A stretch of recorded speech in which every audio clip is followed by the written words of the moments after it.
பிதா குமாரன் பரிசுத்தாவியான நாமத்தினாலே ஆமென். ஜெபம் செய்வோமாக. ஆண்டவருடைய பரிசுத்தமான கொடுக்கிற தகப்பனே, நேரத்தோடு உங்களுடைய பாதம் கொடுக்கிறதுக்காக உங்களுக்கு நன்றி ராஜா. ஏசப்பா, இந்த நாளை கொடுத்தமைக்காக உங்களுக்கு நன்றி, இந்த நேரத்தை கொடுத்தமைக்காக உங்களுக்கு நன்றி தகப்பனே. சிறுபிள்ளைகள் ரத்தம் செய்கிற பகுதியில் ஆசிரியர்கள் தகப்பனே, சிறுபிள்ளைகள் ரத்தம் செய்யும் போது சபையார் அனைவரும் மனசும் பதிவு செய்யுங்க, அதன்படி நடப்பதை செய்ய தகப்பனே.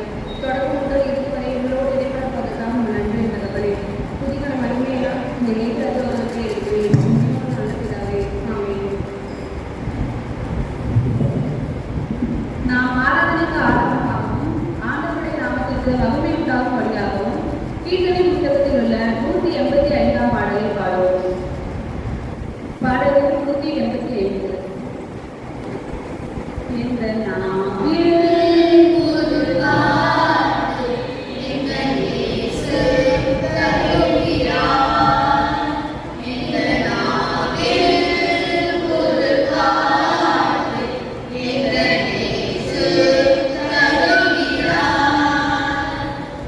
ஆனந்த கொள்ளுவே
சங்கீதம் 113 அதிகாரம்.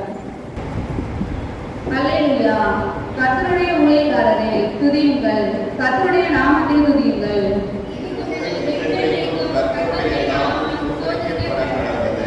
சூரியன் உதிக்கும் திசை தொடங்கி அது அஸ்தமிக்கும் திசை மட்டும் கர்த்தருடைய நாமம் துதிக்கப்படுவதாக.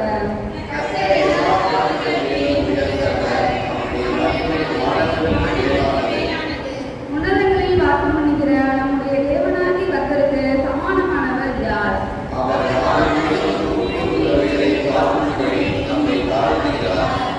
அவர் சிறியவனை புழுதியிலிருந்து தூக்கி விடுகிறார், எளியவனை குப்பையிலிருந்து உயர்த்துகிறார்.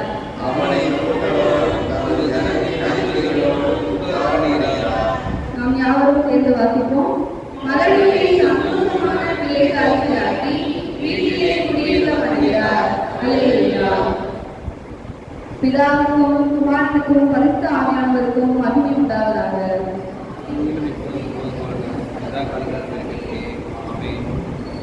மீண்டுமாக ஆண்டவருடைய நாமத்திற்கு மகிமை உண்டாகும்படியாக கீழ்த்தனை புத்தகத்தில் உள்ள 45ஆம் பாடலை பாடலாம். பாடல் எண் 45.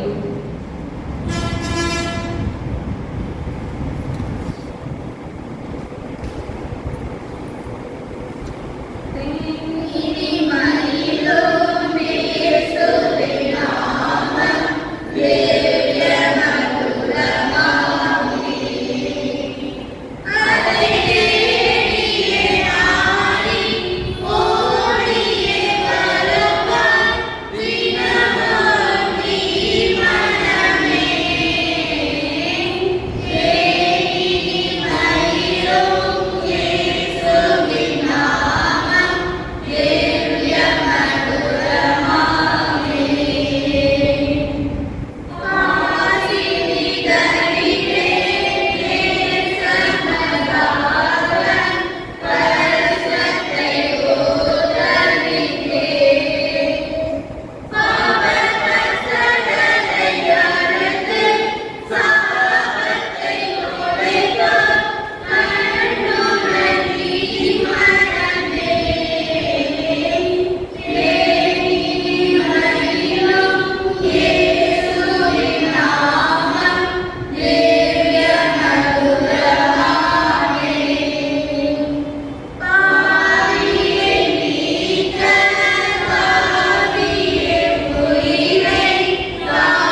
பரிசுத்த ஆவியானவரை ஒன்றான சபையை மக்களாக எங்களுக்கு இறங்கும் எங்களுடைய கிருபை கொண்டு எங்களுக்கு துணை செய்தது சுவாமி. ஆமென்.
உம்மை வேண்டிக் கொள்கிறோம் சுவாமி.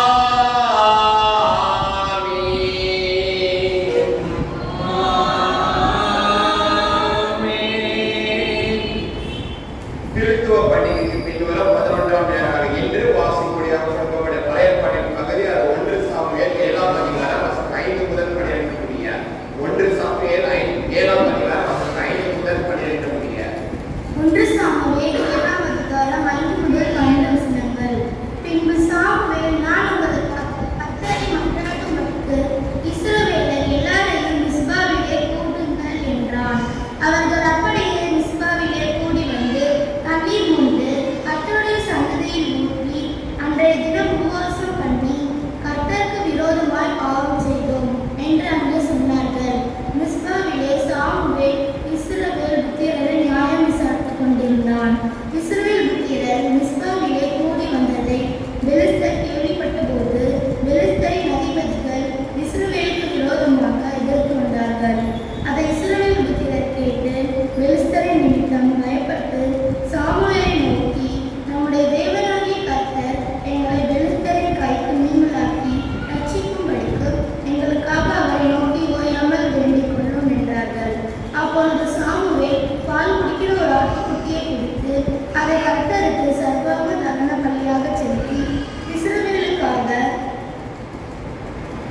கர்த்தரை நோக்கி வேண்டிக் கொண்டான். கர்த்தர் அவனுக்கு மறுமொழி அருளிச் செய்தார். சாமுவேல் சர்வாங்க தகன பலியை செலுத்துகையில் பெலிஸ்தர் இஸ்ரவேலின் மேல் யுத்தம் பண்ண நேர்ந்தார்கள். கர்த்தர் மகா பெரிய இடி முழங்குகளை பெலிஸ்தர் மேல் அந்நாளில் முழங்க பண்ணி அவர்களை கலங்கடித்ததினால் அவர்கள் இஸ்ரவேலுக்கு முன்பாக பட்டு விழுந்தார்கள். அப்போது இஸ்ரவேலர் மிஸ்பாவிலிருந்து பெலிஸ்தரை பின்தொடர்ந்து போய் பெத்பாரின் பள்ளத்தாக்கு மட்டும் அவர்களை முறியடித்தார்கள். அப்போது சாமுவேல் ஒரு கல்லை எடுத்து மிஸ்பாவுக்கும் சேனுக்கும் நடுவாக நிறுத்தி, இம்மட்டும் கர்த்தர் எங்களுக்கு உதவி செய்தார் என்று சொல்லி அதற்கு எபேனேசர் என்று பெயரிட்டான். ஆமென். இருந்தவரும் இருக்கின்றவரும் வரவிருக்கின்றவரும் எல்லாம் கடவுளாகிய ஆண்டவர் தூயவர் தூயவர் தூயவர். யாரும் சேர்த்து சொல்லுவோம். மகிழ்வுள்ள கடவுளை தேவரீர் பரிசுத்தர், வளமுள்ள கடவுளை நீர் பரிசுத்தர், என்றென்றுள்ள கடவுளை நீர் பரிசுத்தர். ஆமென். அந்தபடி இந்த நாளுக்காக வாசிக்குடியே கொடுக்கப்பட்ட நிறுவ பகுதி அது பிலிப்பியர் 3ஆம் அதிகாரம் வசனம் 7 முதல் 11 முடிய. பிலிப்பியர் 3ஆம் அதிகாரம் வசனம் 7 முதல் 11 முடிய. பிலிப்பியர் 3ஆம் அதிகாரம் வசனம் 7 இருந்து 11 வசனங்கள். ஆகிலும் எனக்கு லாபமானதோ அவைகளை கிறிஸ்துவுக்காக நஷ்டம் என்று எண்ணினேன். அது மாத்திரமல்ல, என் கர்த்தராகிய கிறிஸ்து இயேசுவை அறிகிற அறிவின் மேன்மைக்காக எல்லாவற்றையும் நஷ்டம் என்று எண்ணிக்கொண்டிருக்கிறேன். நான் கிறிஸ்துவை ஆதாயப்படுத்திக் கொள்ளும்படிக்கும் நியாயப்பிரமாணத்தினால் வருகிற சுயநீதியை உடையவனாயிராமல் கிறிஸ்துவை பற்றும் விசுவாசத்தினாலே வருகிறதும் விசுவாசம் மூலமாய் தேவனால் உடையவனாயிராமல் நீதியை உடையவனாயிருந்து கிறிஸ்துவுக்குள் இருக்கிறவன் என்று காணும்படிக்கும் இப்படி நான் அவரையும் அவருடைய உயிர்த்தெழுதலின் வல்லமையையும் அவருடைய மறிகிறதற்கும் அவருடைய மரணத்திற்கு ஒப்பான மரணத்திற்குள்ளாகி இப்படியாயினும் நான் மரித்தோரிலிருந்து உயிரோடு எழுந்திருப்பதற்கு தகுதியாகும் படிக்கும் அவருக்காக எல்லாவற்றையும் நஷ்டம் என்று விட்டேன், குப்பையுமாக எண்ணுகிறேன். ஆமென். வாசிக்குடியாக கொடுக்கப்பட்ட நிறுவ வாக்கியம் வாசிக்கப்பட்டு முடிந்தது. நாம் நித்தியமாக அடையும்படி கடவுள் தமது திருவார்த்தையை நம்ம இருதயங்களை திருக்க செய்வாராக. ஆமென். பக்தனை நீதிமானாக தீர்க்கிறவர்களோ விசுவாசம் வைக்கிறவர்கள் நம்ம விசுவாசமே நீதியாக எண்ணப்படும். எவனுடைய அக்கிரமத்தை கர்த்தர் எண்ணாதிருக்கிறாரோ அவன் பாக்கியவான்.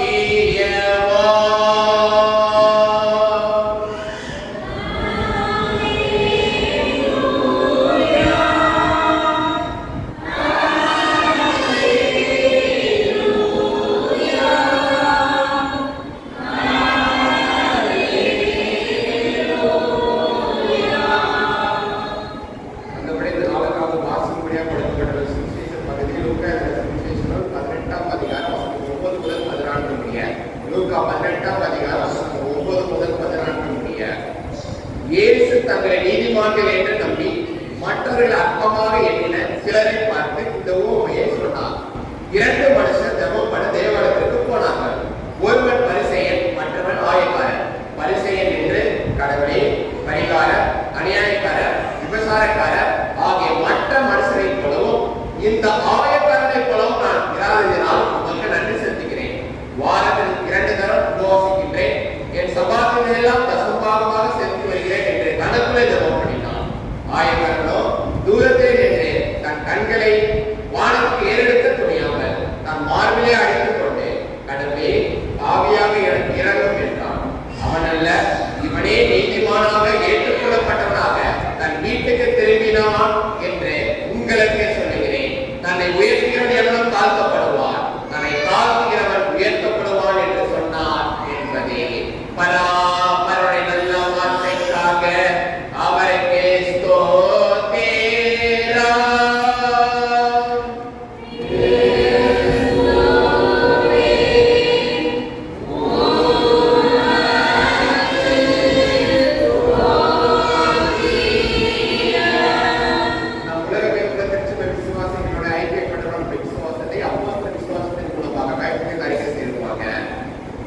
பரலோகத்தில் பூலோகத்தில் அடைந்த எண்ணாம் அவருடைய விளைவு ஆண்டவராக இயேசு கிறிஸ்துவை விசுவாசிக்கிறேன்.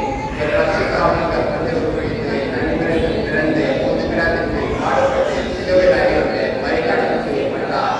பாதாளத்தில் இறங்கி 3ஆம் நாள் மருத்துவருக்கு பெற்றிருந்தார். பரத்துக்கு எல்லா பக்கத்தில் விட்டிருக்கிறார். அவர்களுக்கு பெருவரும் மருத்துவ விநாயகர் படைத்தவர்களார்.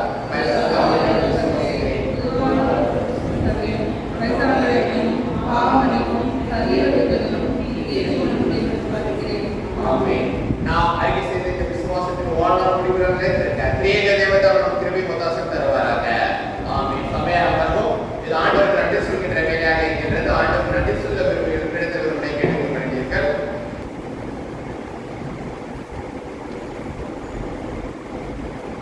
இப்பொழுது சிறு பிள்ளைகள் மரணவசனத்தை சொல்லுவார்கள். அதைத் தொடர்ந்து சிறப்பு பாடல்களுக்கு பாடுவார்கள்.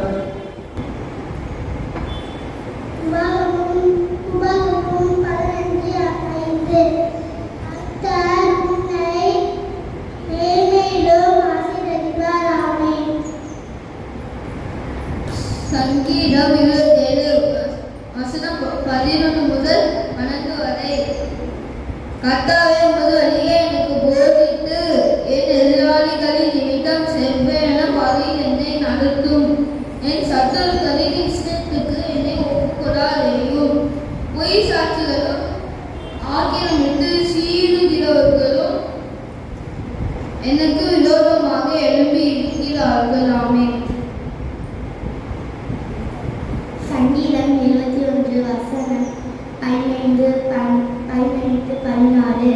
என் வாய் உமது நீதியையும் உமது ரட்சிப்பையும் சொல்லும். அவைகளின் தொகையை நான் அறியேன். கர்த்தராகிய ஆண்டவருடைய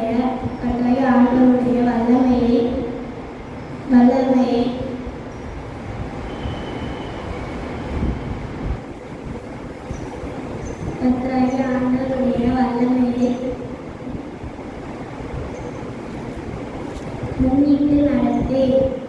முன்னிட்டு நடப்பேன். உம்முடைய நீதியே மேன்மை பாராட்டுவேன். ஆமென்.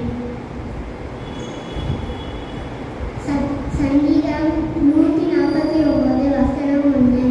அல்லேலூயா, கர்த்தருக்கு துதிபாட்டை பாடுங்கள். பரிசுத்தவான்களின் சபையிலே அவருடைய துதி விரும்புகிறார். நன்றி.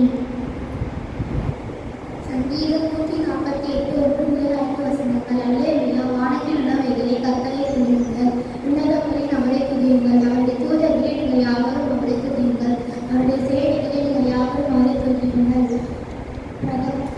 சூரிய சந்திரரே அவரை துதியுங்கள். பிரகாசமுள்ள சகல நட்சத்திரங்களே அவரை துதியுங்கள். வானாதி வானங்களே அவரை துதியுங்கள்.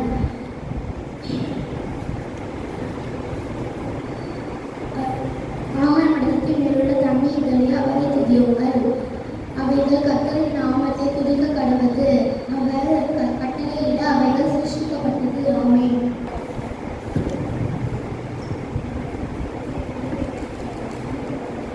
உம்முடைய வேதத்தை நேசிக்கிறவர்களுக்கு மிகுந்த சமாதானம் உண்டு.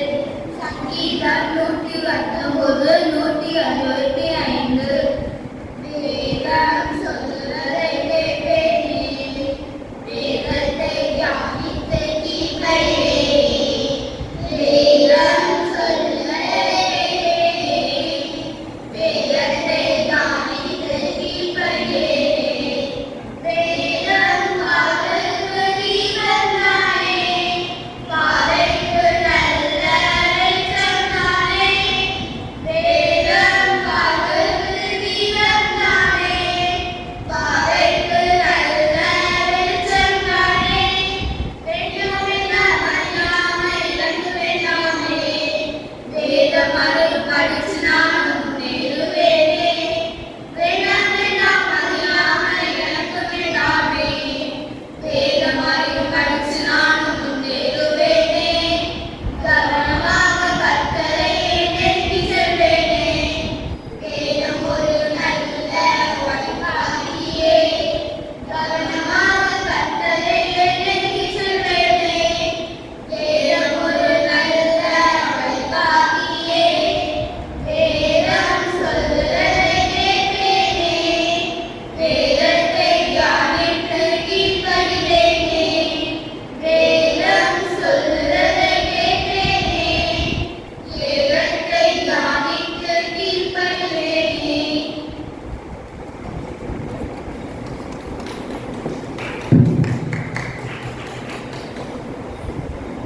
ஆண்டவருடைய நாமத்திற்கு மகிமை உண்டாகும்படியாகவும் அருளுரைக்கு ஆயத்தமாகவும் கீர்த்தனை புத்தகத்தில் உள்ள 32ஆம் பாடலை பாடுவோம்.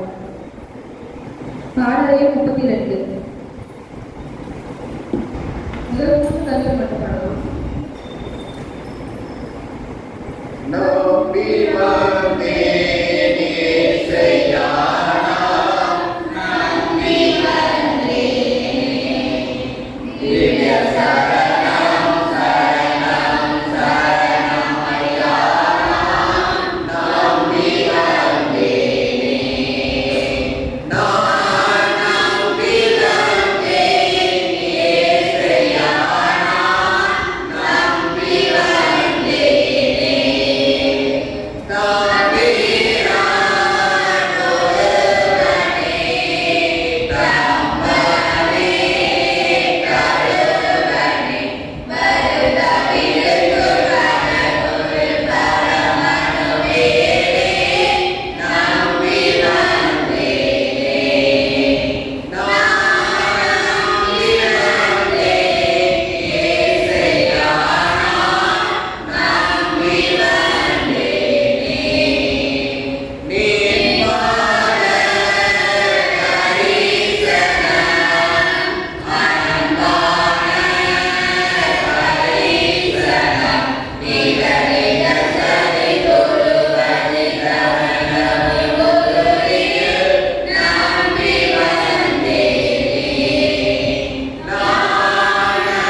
குமாரன் பரிசுத்த ஆவியானவருக்கு மகிமை உண்டாவதாக.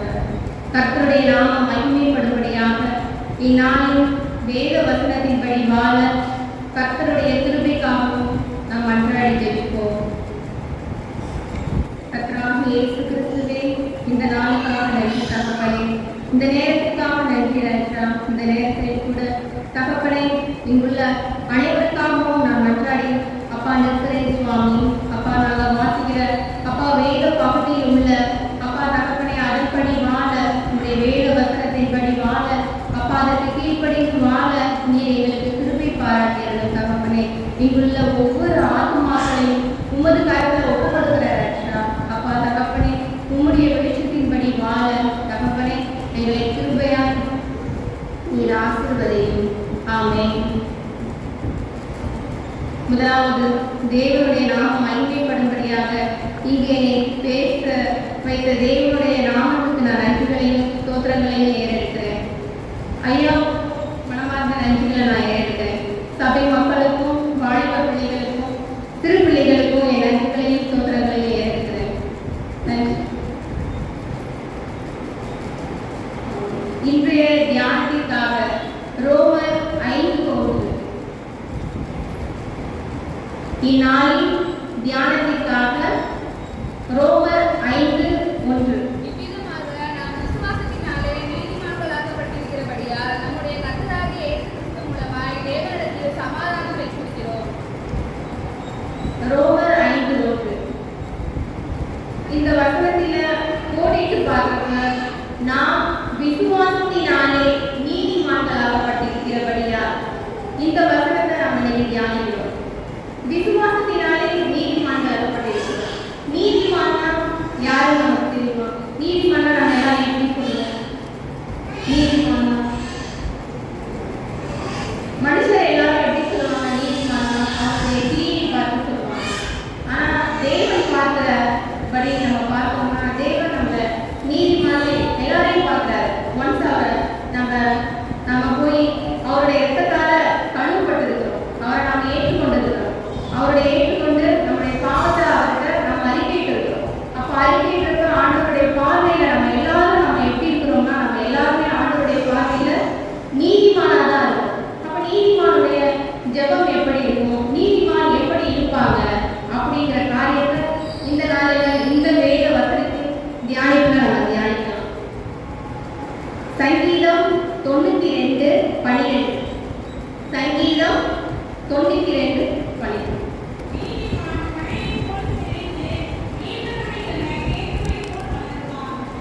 நீதிமான் பனையை போல செழித்து லீபனோனில் உள்ள கேதுருவை போல் வளருவான். இந்த வார்த்தையை பார்க்கிற போது நீதிமான் பனையை போல செழித்து, பனைக்கு ஏன் ஆண்டவர் வந்து ஒப்பிடுகிறார் அப்படின்னு பார்த்தோம்னா பனை எங்கும் வளரும். பனை வனாந்திர சூழ்நிலையில வரும், வறட்சியான இடத்துல வளரும். அது எப்போ கனி கொடுக்கும் அப்படின்னா ஏப்ரல் மே மாத காலகட்டங்கள்ல கனி கொடுக்கும். பார்த்தீங்கன்னா அந்த நேரம் எப்படி இருக்கும்? ஏப்ரல் மே மாதம் மிகவும் வெயில் அதிகமாக இருக்கும். அந்த நேரத்தில் மற்ற மரத்துக்கெல்லாம் என்ன பண்ணுவோம் அப்படின்னா இலை குதிரும். இப்படி ரொம்ப இலைகளே இருக்காது, கம்மியாக காய்ச்சலிக்கும். ஆனால் ஒரே ஒன்று வனாந்தர சூழ்நிலையில கனி கொடுக்குதுன்னா, அநேக கனி கொடுக்குதுன்னா அது என்னன்னா பனைமரம். அதே மாதிரிதான் நமக்கு நீதிமான்கள் ஆண்டவர் ஏன் பனைமரத்துக்கு ஒப்பிடுகிறாருன்னா, பனைமரம் எப்படி வெயில் ஏற ஏற அதனுடைய உஷ்ணத்துல அநேக கனி கொடுக்குதோ அதே மாதிரிதான் நீதிமான்களுடைய வழிகள் எப்படி இருக்குன்னா உபத்திரத்தின் பாதையில மாத்திரம்தான் இருக்கும். உபத்திரத்தின் மத்தியில, கஷ்டங்கள் மத்தியில, போராட்டங்கள் மத்தியில தான் ஆண்டவர் வைத்திருப்பாரு.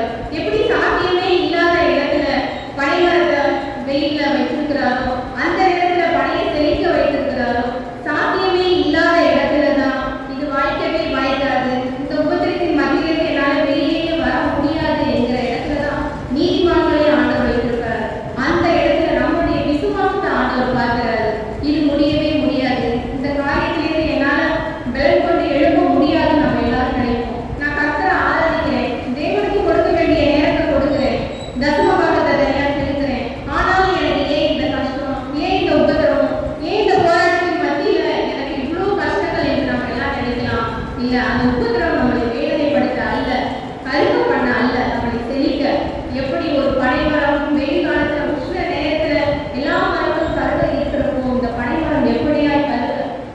செழிக்க ஆரம்பிக்குதோ, பல கணைகளை கொடுக்குதோ, அதே போலதான் உபத்திரத்தின் மத்தியில நீதிமான்களை பருவ பண்ண அல்ல, செழிக்க வைப்பதற்காகவே தேவன் நீதிமான்களை உபத்திரத்தின் காலங்கள் மத்தியில ஆண்டவர் நடத்துகிறார்.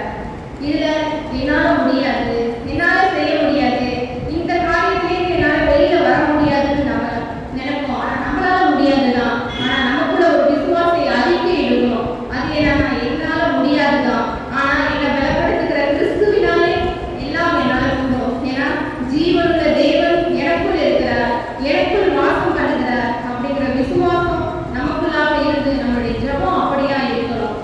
அப்புறம் இன்னொரு விருட்சத்தை ஆண்டவர் சொல்லியிருக்கிறார். ஒன்று பனைமரம், இன்னொன்று பார்த்தீங்கன்னா லீபனோன் உள்ள கேதுரு. அது என்ன லீபனோன் உள்ள கேதுரு அப்படின்னு நம்ம நினைக்கலாம். லீபனோன்னா வெண்பனி மலை.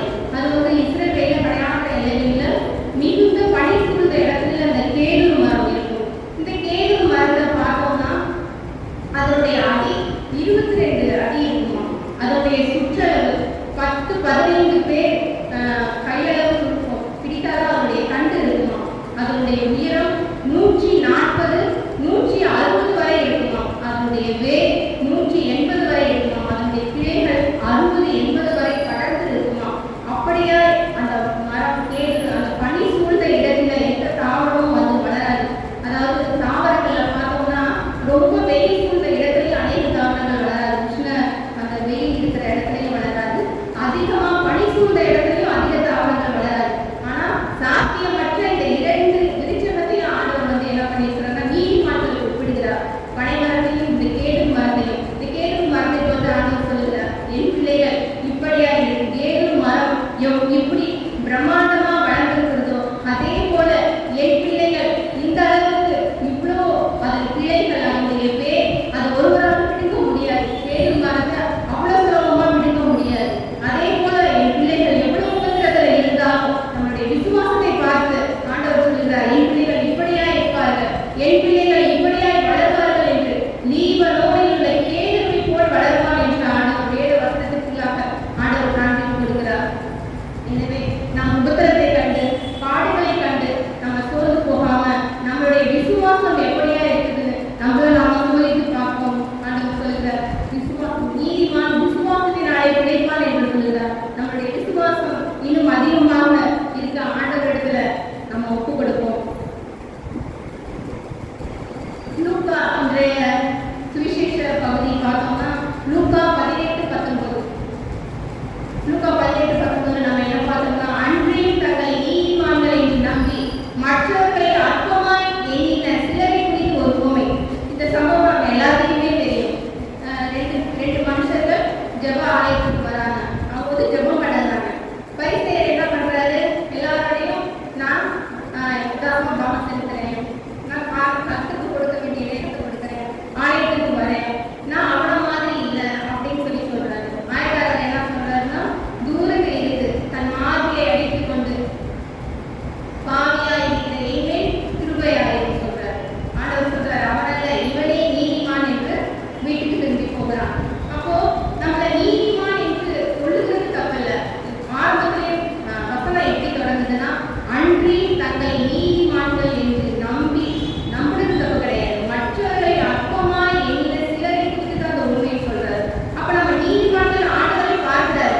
அதனால நம்ம நீதிமான் எழுதுறது தவறல்ல, ஆனால் மற்றவர்களை அற்பமாய் எழுதுறது தான் தவறு. ஆண்டவர் திட்டமாய் சொல்லுகிறார். ஏன்னா நம்ம மற்றவர்களை நம்ம ஆலயத்துக்கு வரோம், நாங்க காணிக்கை செலுத்துறோம், கர்த்தருக்கு கொடுக்க வேண்டிய எல்லா கணக்கையும் செலுத்துறேன். நான் அவன மாதிரி இல்லை, நான் இவன மாதிரி இல்லை, தேவனுடைய சமூகத்தில் அதிக நேரம் செலவிடுகிறேன் என்று மற்றவர்களை அற்பமாய் நம்ம ஆலய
செய்தியை பார்த்து அல்ல, விசுவாசம். இன்று நம்மளுடைய விசுவாசம் எப்படியா இருக்கு? நம்ம தேவனை ஆராதிக்கிறோம், தேவனை நம்புகிறோம், தேவனிடத்துல எல்லா காரியத்தையும் சொல்லுறோம். ஆனா நம்ம தேவனை விசுவசிக்கிறோமா? எல்லா காரியத்தையும் தேவனை விசுவசிக்கிறோமா? விசுவாசம் இருந்தா சகலமும் கூடும். அவரை நம்பினவர் யாரும் கைவிட மாட்டாங்க. அதனால தேவனை இன்னும் அதிகமா விசுவாசிப்போம். விசுவாசத்தின் வாழ்க்கைக்குள்ளாக நாம் வருவோம். ரோமர் 4:24-25.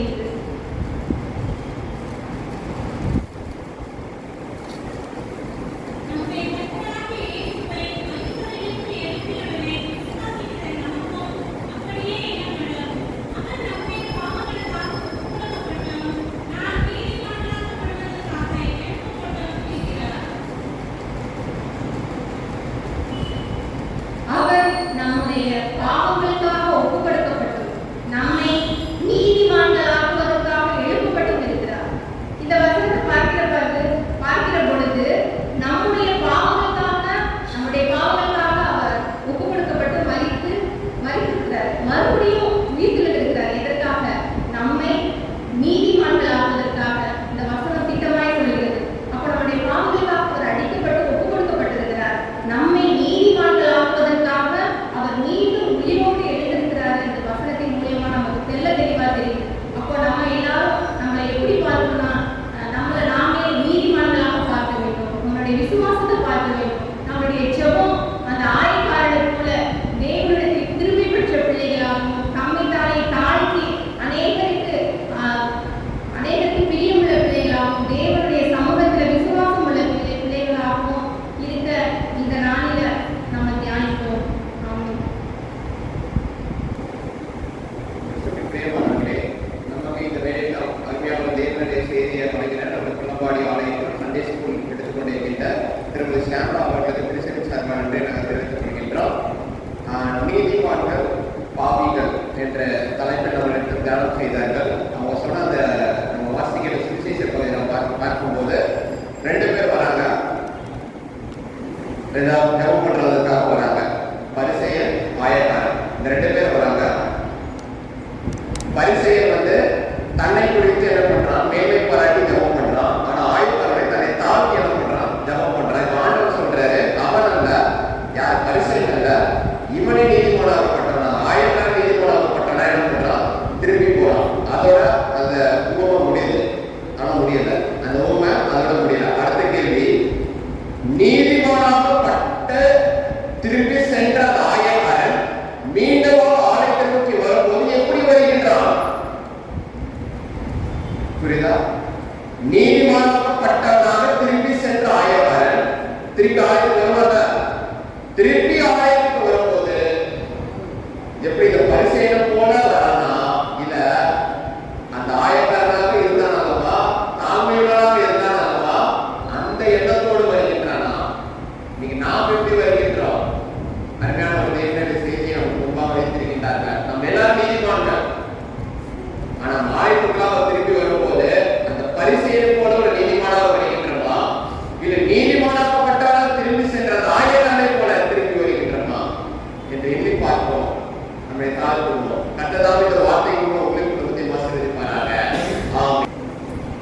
மீண்டுமாக ஆண்டவரின் நாமத்திற்கு மகிமை உண்டாகும்படியாகவும் நம்மையே நாம் காணிக்கை படைக்கும்படியாகவும் கீர்த்தனை புத்தகத்தில் உள்ள 193ஆம் பாடலை பாடுவோம். கீர்த்தனை 193.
மேலும்